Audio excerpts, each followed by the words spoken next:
नमस्कार। आज इस क्लास में हम लोग जाने जा रहे हैं कि म्यांमार के बारे में। भारत के पड़ोसी राज्य और साउथ एशिया में रहने वाला देश एक पूर्वोत्तर राज्य है और देश है जो क्षेत्रफल के हिसाब से बहुत बड़ा राज्य है, देश है, और इसमें जनसंख्या के अनुपात में एरिया बहुत बड़ा है। देखिए, जानते हैं म्यांमार, इसका ऑफिशियल नाम है Republic of the union of Myanmar. इसका नाम बदलकर 1989 में इसका नाम बर्मा से बदलकर म्यांमार को कर दिया गया था। देखिए, अगर बात किया जाए इसका कैपिटल सिटी तो नेपिडो है, जिसका पहले था आगुन या रंगुन, उसको बदल दिया गया था। उसमें बाद में पॉपुलेशन की बात किया जाए तो 2024 के अनुसार इसके देश का पॉपुलेशन 54.78 मिलियन है। और लैंग्वेज देखिए बर्मीज, हालांकि इस देश में 70% से ज़्यादा लोग बर्मीज पाए जाते हैं, इसीलिए देश का नाम भी बर्मा रखा गया था अंग्रेजों द्वारा।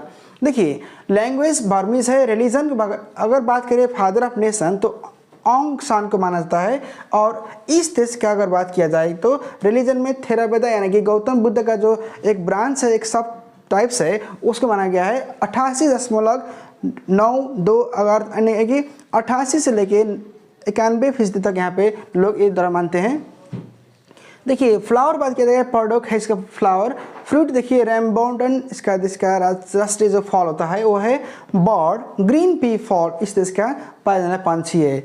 और देखिए, ट्री को बात किया जाए तो पौडोक ट्री है। एनिमल में बर्मीज पीकॉक इस देश के राष्ट्रीय जानवर है। देखिए, फूड को बात किया जाए तो रिलेफेट फॉर्मेटेड ट्री है जो लीव्स है। और देखिए, येलो, ग्रीन और रेड इस देश का राष्ट्रीय कलर है।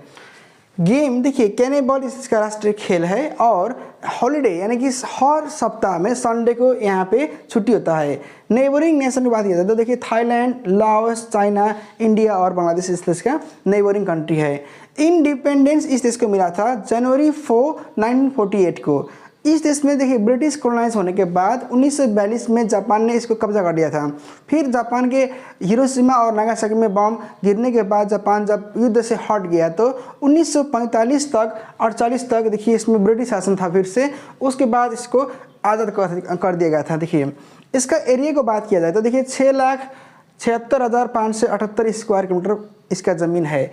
और देखिए, इसको आप समझेंगे तो बताएंगे आपको कि हमेशा ही ये देश देखिए प्राकृतिक संसाधनों में बहुत ही आगे रहा है।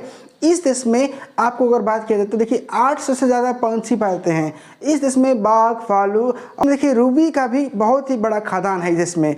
और जो प्राकृतिक रूप में इसका जो बनोट होता है जो बहुत ही अच्छा है, जिसका जो लोग है वो भी बहुत मिलनसार और एग्रीकल्चर इसका मुख्य पेशा है। देखिए, जानते हैं इसके बारे में और आगे इंटरेस्टिंग फैक्ट्स में।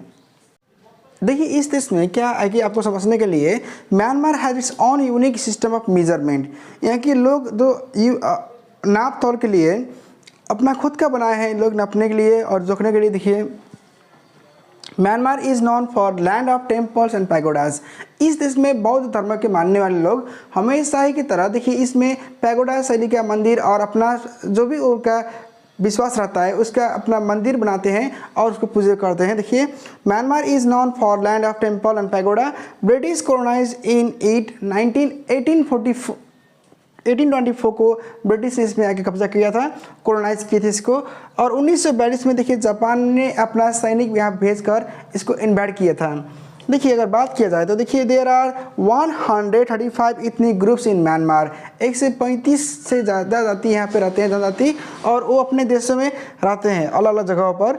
The golden pagoda is in Myanmar. Golden pagoda जो टेम्पल है वो इस देश में पाया जाता है। देखिए, अगर बात किया जाए तो आंग सान सू की इस देश के बहुत बड़ा और प्रभावशाली नेता थी और अभी भी हैं, लेकिन उसको नज़रबंद रखकर उसको जेल में रख दिया जाता है क्योंकि वो लोकतंत्र के लिए, डेमोक्रेसी के लिए उन्होंने अपना आंदोलन को आगे बढ़ाया था। और इस देश में राष्ट्रपति के हाथ में ही सब पूर्ण अधिकार रहता है। इस देश में सेना ने तख्तियाँ पलट करता है हमेशा ही जब भी उनको मन करे। तो देखिए, इस देश में प्राकृतिक संसाधन से भारी बड़ा देश है। इस देश में आप जाएंगे तो देखेंगे टूरिज्म और एग्रीकल्चर दोनों ही बहुत बड़ा फला फूला देश है। बात की जाए तो ज़मीनी हकीकत क्या है कि इस देश में देखिए आबादी के हिसाब से ज़मीन इस देश में बहुत ज़्यादा है। और इसमें अगर इस देश के लोग और इस देश की सरकार अगर अच्छे से कोई पॉलिसी लेकर आए तो देश तरक्की के राह में चल सकता है। हालांकि ये डेवलपिंग कंट्री है और दोनों तरफ देखिए Bharat, China, Laos, Thailand developed country है और इनको उनसे लाभ लेना चाहिए। आज की वीडियो में इतना ही। आगे जानेंगे कंबोडिया के बारे में और जिसमें बताएंगे आपको देखिए संसार के सबसे बड़ा हिंदू टेम्पल पाया जाने वाला देश कंबोडिया है।